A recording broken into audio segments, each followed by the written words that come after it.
arcus senilis. Arcus senilis.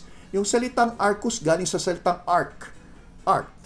Pagkatapos senilis parang sa salitang senile, may edad. So ito naman yung isang kondisyon na kung tiningnan mo ang mata ng pasyente, yung itim ng mata ang tawag iris.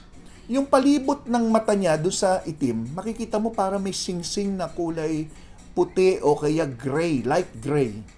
Yan po yung tinatawag na arcus senilis. Yan po yung mga cholesterol deposit sa matagal na panahon sa kakakain nyo ng mga mamantika, naiimbak dyan.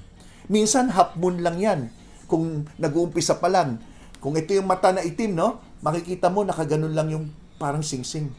Pero pag matagal na, buo na yung singsing na yan. Yan.